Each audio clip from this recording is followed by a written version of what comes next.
Hi friends, welcome back to my YouTube channel. ಎಲ್ಲರೂ ಹೇಗಿದ್ದೀರಾ? ನಾನು ಕೂಡ ಸೂಪರಾಗಿದ್ದೀನಿ. ನೀವು ಚೆನ್ನಾಗಿದ್ದೀರಾ ಅಂತ ಅಂದ್ಕೊಂಡಿದ್ದೀನಿ.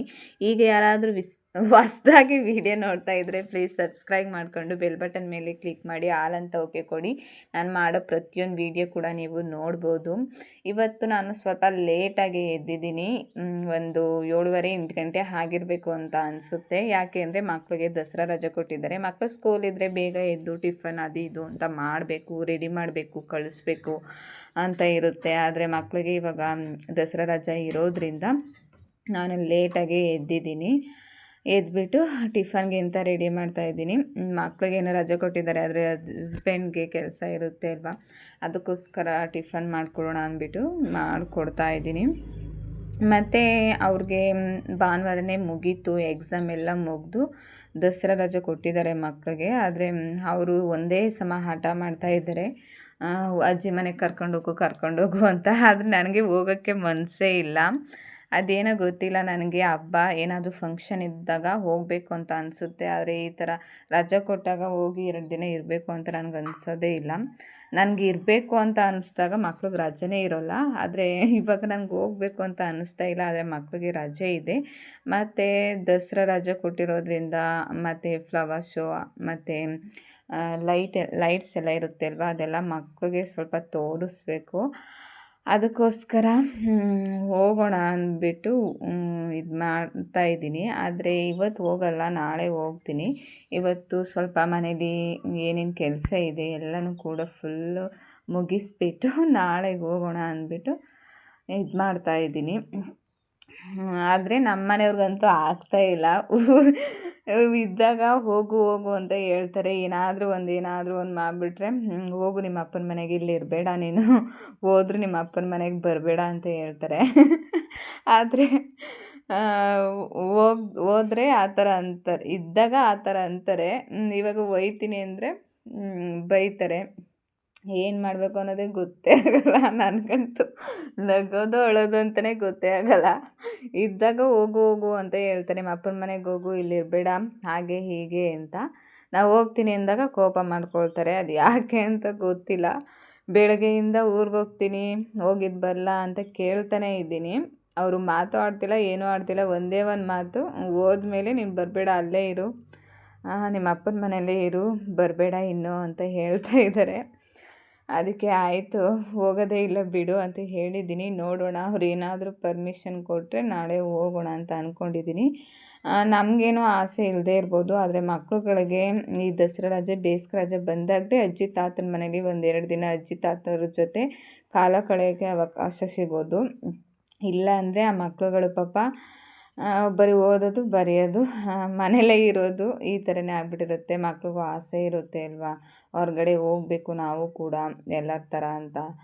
ಅದಕ್ಕೆ ನೋಡೋಣ ಏನು ಹೇಳ್ತಾರೆ ಏನು ಅಂತ. ಅವರೇನಾದರೂ ಪರ್ಮಿಷನ್ ಕೊಟ್ಟರೆ ಕರ್ಕೊಂಡು ಹೋಗೋಣ. ಮತ್ತು ಅಲ್ಲೇ 1-2 ದಿನ ಇದ್ದು ಫ್ಲವರ್ ಶೋ ಅದು ಇದು ಮೈಸೂರು ಸುತ್ತೋಣ ಅಂತ ಅಂದ್ಕೊಂಡಿದ್ದೀನಿ. ಮತ್ತು ಟಿಫನ್ ಕೂಡ ಈ ಕಡೆ ರೆಡಿ ಮಾಡಿದೆ. ಇವತ್ತು ಅಮಾವಾಸ್ಯೆ ಆಗಿರೋದ್ರಿಂದ ಸ್ವಲ್ಪ ದೇವಸ್ಥಾನಕ್ಕೂ ಕೂಡ ಹೋಗಬೇಕಿತ್ತು. ಅದಕ್ಕೆ ಬೇಗ ಎಲ್ಲ ಕೆಲಸ ಮಾಡಿ ಮುಗಿಸ್ಬಿಡೋಣ ಅಂದ್ಬಿಟ್ಟು ಎಲ್ಲ ಕೆಲಸನೂ ಕೂಡ ಮಾಡ್ತಾಯಿದ್ದೀನಿ. ಮತ್ತು ಈ ಕಡೆ ಟಿಫನ್ ಕೂಡ ರೆಡಿ ಆಯಿತು. ಮತ್ತು ಮನೆ ಮುಂದೆ ಹಸ್ಬೆಂಡ್ ಮತ್ತು ನಾನು ಇಬ್ಬರು ಸೇರಿ ತೊಳಿತಾ ಇದ್ದೀವಿ. ಅವರು ಯಾವಾಗಲೂ ಕೂಡ ಬರೀ ನೀರು ಬಕೆಟಲ್ಲಿ ತೆಗೆದು ನೀರು ಹಾಕ್ಬಿಡ್ತಾರೆ, ಕಸದಲ್ಲಿ ಉಜ್ಜಿ ತೊಳೆಯೋದೇ ಇಲ್ಲ. ಆವಾಗವಾಗ ವಾರಕ್ಕೆ ವೀಕ್ಲಿ ಒಂದು ಸಲ ಮಾತ್ರ ನಾನು ಈ ಥರ ಇದು ಪರ್ಕೆ ತಗೊಂಡು ಕ್ಲೀನಾಗಿ ಉಜ್ಜಿ ತೊಳಿತಾ ಇರ್ತೀನಿ. ಇವತ್ತು ಅವರು ನೀರು ಹಾಕ್ತಾಯಿದ್ರು ಹಾಗೆ ಸುಮ್ಮನೆ. ಆದರೆ ನಾಳೆ ಊರಿಗೆ ಹೋಗ್ಬೇಕಲ್ವ, ನಾನು ಬರೋಷ್ಟೊತ್ತಿಗೆ ಇನ್ನೂ ಗಲೀಜಾಗಿಬಿಟ್ಟಿರುತ್ತೆ. ಎಲ್ಲನೂ ಕೂಡ ಕ್ಲೀನಾಗಿ ಉಜ್ಜಿ ತೊಳೆದ್ಬಿಡೋಣ ಅಂದ್ಬಿಟ್ಟು ಅವರು ಸ್ವಲ್ಪ ನೀರು ಹಾಕಿ ಕೊಡ್ತಾಯಿದ್ರು. ನಾನು ಕೂಡ ಎಲ್ಲನೂ ಕೂಡ ಉಜ್ಜಿ ತೊಳಿತಾ ಇದ್ದೆ. ಮತ್ತು ತುಂಬ ಪಾತ್ರೆ ಎಲ್ಲ ಇತ್ತು. ಮತ್ತು ಈ ಕಡೆ ಬಾವಿ ಕಡೆ ಎಲ್ಲ ತುಂಬ ಗಲೀಜಾಗಿತ್ತು. ಗಲೀಜಂದರೆ ಅಷ್ಟೇನು ಗಲೀಜಾಗಲ್ಲ, ನಾವು ಪಾತ್ರೆ ಬಟ್ಟೆ ತೊಳಿತೀವಲ್ವ, ಆವಾಗಲೇ ಎಲ್ಲನೂ ಕೂಡ ಕ್ಲೀನಾಗಿ ಉಜ್ಜಿ ತೊಳೆದಿರ್ತೀನಿ.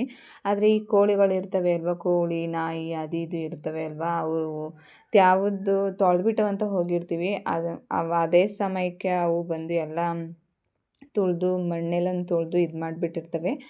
ಅದಕ್ಕೆ ಉಜ್ಜಿ ತೊಳೆಯೋಣ ಅಂದ್ಬಿಟ್ಟು ಕ್ಲೀನಾಗಿ ಎಲ್ಲನೂ ಕೂಡ ಉಜ್ಜಿ ತೊಳಿತಾ ಇದ್ದೀನಿ. ಮತ್ತು ಇವಾಗ ಸ್ವಲ್ಪ ಕೋಲ್ಡ್ ಇರೋದ್ರಿಂದ ಒಂದೊಳ್ಳೆ ರೆಸಿಪಿ ಮೆಣಸಿಂದು ರಸಮ್ ಮಾಡೋಣ ಅಂತ ಅಂದ್ಕೊಂಡಿದ್ದೀನಿ. ತುಂಬ ಅಂದರೆ ತುಂಬ ಚೆನ್ನಾಗಿರುತ್ತೆ. ನಿಮಗೆ ಎಷ್ಟೇ ಏನೇ ಹುಷಾರಿಲ್ಲ ಅಂದರೂ ಕೂಡ ಆಗಿರ್ಬೋದು, ಮತ್ತು ಏನಾದರೂ ಈಗ ಹುಷಾರಿಲ್ಲ ಅಂದಾಗ ಬಾಯಿ ಕೆಟ್ಟಿರುತ್ತೆ. ಆ ಸಮಯದಲ್ಲಿ ಮತ್ತು ಕೋಲ್ಡ್ ಆಗಿರೋ ಸಮಯದಲ್ಲಿ ಈ ಥರ ನೀವು ರಸಮ್ ಮಾಡ್ಕೊಳ್ಳೋದ್ರಿಂದ ತುಂಬ ಅಂದರೆ ತುಂಬ ಸಖತ್ತಾಗಿರುತ್ತೆ. ನೀವು ಒಂದ್ಸಲ ಈ ಥರ ಟ್ರೈ ಮಾಡಿ. ಸಿಂಪಲ್ಲಾಗಿ ಒಂದು 2 ಮಿನಿಟ್ಸಲ್ಲೇ ಮಾಡ್ಕೋಬೋದು. ಯಾವ ಥರ ಅಂತ ತೋರಿಸ್ತೀನಿ ಬನ್ನಿ. ಒಂದು ಕುಕ್ಕರ್ಗೆ ನಾನು ಇಲ್ಲಿ ಸ್ವಲ್ಪ ಬೇಳೆ, ಒಂದು 3 ಹಸಿಮೆಣಸಿಕಾಯಿ, 2 ಟೊಮೊಟೊ ಮತ್ತು ಸ್ವಲ್ಪ ಅರಿಶಿನ, ಒಂದು ಈರುಳ್ಳಿ ಹಾಕ್ಕೊಂಡು ಚೆನ್ನಾಗಿ ಅದನ್ನು ಬೇಯಿಸ್ಕೊಳ್ತಾ ಇದ್ದೀನಿ. ಬೇಳೆ ಮೊಸರು ಥರ ಬೇಯಬೇಕು, ಅಂದರೆ ಸ್ವಲ್ಪನೇ ಇದಾಗಿರಬಾರ್ದು, ಕ್ಲೀನಾಗಿ ಚೆನ್ನಾಗಿ ಬೇಯಬೇಕು, ಆ ಥರ ಬೇಯಿಸ್ಕೋಬೇಕು. ಮತ್ತು ಈ ಕಡೆ 2 ಟೇಬಲ್ ಸ್ಪೂನಷ್ಟು ಮೆಣಸು ಹಾಕ್ಕೊಂಡು 1 ಟೇಬಲ್ ಸ್ಪೂನಷ್ಟು ನಾನು ಜೀರಿಗೆ ಹಾಕ್ಕೊಂಡು ಅದನ್ನು ಫ್ರೈ ಮಾಡ್ಕೊಳ್ತಾ ಇದ್ದೀನಿ. ಈ ಕಡೆ ಫ್ರೈ ಮಾಡೋಷ್ಟೊತ್ತಿಗೆ ಈ ಕಡೆ ಬೇಳೆ ಕೂಡ ಚೆನ್ನಾಗಿ ಎಲ್ಲ ಬೆಂದಿತ್ತು. ಟೊಮೊಟೊ, ಹಸಿಮೆಣಸಿಕಾಯಿ, ಈರುಳ್ಳಿ, ಸ್ವಲ್ಪ ಅರಿಶಿನ, ಬೇಳೆ ಎಲ್ಲನೂ ಕೂಡ ಹಾಕ್ಕೊಂಡು ಬೇಯಿಸ್ಕೊಂಡಿದ್ದೆ ಅಲ್ವಾ, ಅದು ಚೆನ್ನಾಗಿ ಎಲ್ಲ ಬೆಂದಿತ್ತು. ಅದನ್ನು ಸ್ವಲ್ಪ ಸ್ವಲ್ಪ ಬೇಳೆ ಥರ ಇರೋದನ್ನ ನಾನು ಸ್ಮ್ಯಾಶ್ ಮಾಡ್ಕೊಳ್ತಾ ಇದ್ದೀನಿ. ನಮ್ಮ ಮನೇಲಿ ಸ್ಮ್ಯಾಶ್ ಮಾಡೋದು ಏನೂ ಇಲ್ಲ, ನಿಮ್ಮ ಮನೇಲಿ ಇದ್ದರೆ ಅದರಲ್ಲೇ ಸ್ಮ್ಯಾಶ್ ಮಾಡ್ಕೊಳ್ಳಿ. ನಾನು ಸೌಟಲ್ಲೇ ಇದು ಮಾಡ್ಕೊಳ್ತಾ ಇದ್ದೀನಿ. ಚೆನ್ನಾಗಿ ಬೆಂದೋಗಿದೆ. ಮತ್ತು ಅದು ಸ್ವಲ್ಪ ತಣ್ಣಗಾದ್ಮೇಲೆ ನಾನೇ ಕೈಯಲ್ಲಿ ಅದನ್ನು ಕಿವುಚ್ಕೊಳ್ತೀನಿ. ಚೆನ್ನಾಗಿ ಅದು ಬೇಳೆ ಚೆನ್ನಾಗಿ ಎಷ್ಟು ಬೆಂದಿರುತ್ತೋ ಅಷ್ಟು ಅದು ರಸಮ್ ಸೂಪರಾಗಿರುತ್ತೆ. ಮತ್ತು ಈ ಕಡೆ ನಾನು ಫ್ರೈ ಮಾಡಿಟ್ಕೊಂಡಿದ್ದೆ ಅಲ್ವಾ ಮೆಣಸು ಮತ್ತು ಜೀರಿಗೆ, ಅದು ಸ್ವಲ್ಪ ತಣ್ಣಗಾಗಿತ್ತು. ಅದನ್ನು ಇವಾಗ ನಾನು ಒಂದು ಜಾರ್ಗೆ ಹಾಕ್ಕೊಂಡು ಅದನ್ನು ಪುಡಿ ಮಾಡ್ಕೊಂಡಿದ್ದೀನಿ. ಈ ಕಡೆ ಒಂದು ಪಾತ್ರೆ ಇಟ್ಕೊಂಡು ಅದಕ್ಕೆ ಸ್ವಲ್ಪ ಸಾಸಿವೆ ಮತ್ತು ಬೆಳ್ಳುಳ್ಳಿ ಮತ್ತು ಒಣಮೆಣ್ಸಿಕಾಯಿ ಮತ್ತು ಕರ್ಬೇವಿನ ಸೊಪ್ಪು ಹಾಕ್ಕೊಂಡು ಚೆನ್ನಾಗಿ ಅದನ್ನು ಫ್ರೈ ಮಾಡ್ಕೊಳ್ತಾ ಇದ್ದೀನಿ.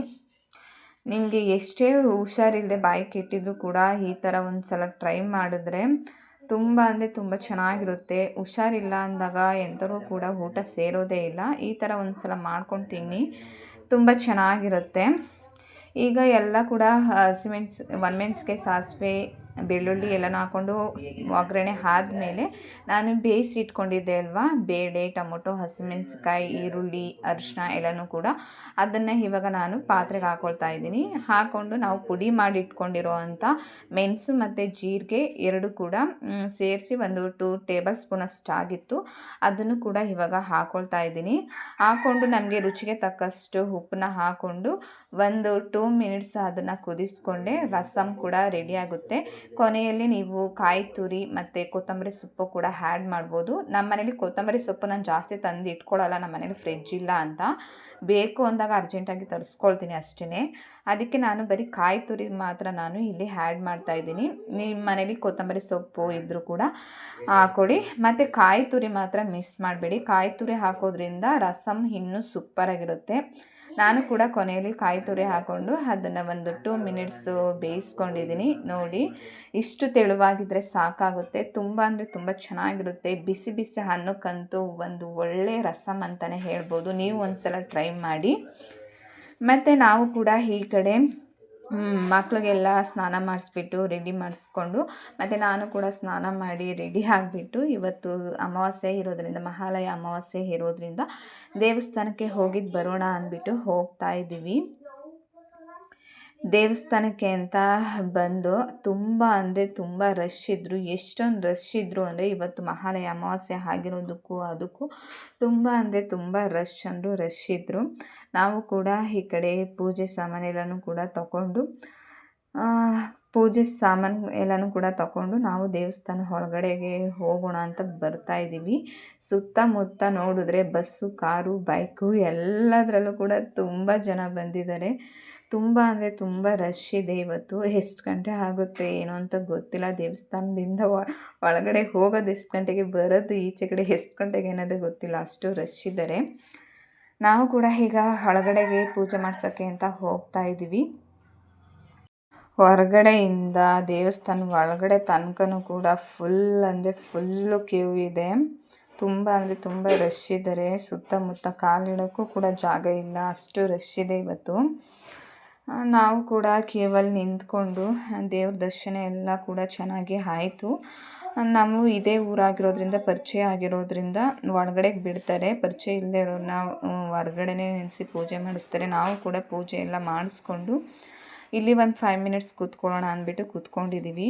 ನಾವು ಜಾಸ್ತಿ ಮಕ್ಳ ಜೊತೆ ಏನು ದೇವಸ್ಥಾನಕ್ಕೆ ಬರಲ್ಲ, ಅವ್ರಿಗೆ ಸ್ಕೂಲ್ ಇರುತ್ತೆ ಅಲ್ವಾ, ಅದಕ್ಕೆ ಇವತ್ತೇ ಫ್ಯಾಮಿಲಿ ಸಮೇತ ದೇವಸ್ಥಾನಕ್ಕೆ ಅಂತ ಬಂದಿರೋದು. ನನಗೂ ಕೂಡ ಸ್ವಲ್ಪ ಸಮಾಧಾನ ಆಯಿತು, ಖುಷಿ ಕೂಡ ಆಯಿತು ಮಕ್ಳ ಜೊತೆ ಬಂದಿರೋದು. ಎಲ್ಲಿಗೆ ಹೋಗಬೇಕು ಅಂದರೂ ಕೂಡ ಅಷ್ಟೇ ಫ್ಯಾಮಿಲಿ ಸಮೇತ ಬರೋದು ಅಂದರೆ ಅಪರೂಪನೇ ಆಗಿಬಿಡುತ್ತೆ. ಮಕ್ಕಳು ಸ್ಕೂಲ್ ಇದ್ದಾಗಂತೂ ಎಲ್ಲಿಗೂ ಕೂಡ ಫ್ಯಾಮಿಲಿ ಸಮೇತ ಹೋಗೋಕ್ಕೆ ಆಗಲ್ಲ. ನನಗಂತೂ ಫ್ಯಾಮಿಲಿ ಸಮೇತ ಬಂದು ದೇವಸ್ಥಾನದಲ್ಲಿ ಪೂಜೆ ಮಾಡಿಸ್ಕೊಂಡು ಹೋಗ್ತಾ ಇರೋದು ತುಂಬ ಅಂದರೆ ತುಂಬ ಖುಷಿ ಕೊಡ್ತು. ಇಷ್ಟೇ ಇವತ್ತಿನ ಬ್ಲಾಗು. ಇಷ್ಟ ಆಗಿದ್ದರೆ ಲೈಕ್ ಕೊಟ್ಟು ಕಮೆಂಟ್ ಹಾಕಿ. ನೆಕ್ಸ್ಟ್ ವಿಡಿಯೋಲಿ ಮತ್ತೆ ಸಿಗ್ತೀನಿ. ಅಲ್ಲಿವರೆಗೂ ಕೂಡ ಟೇಕ್ ಕೇರ್. ಬಾಯ್ ಬಾಯ್.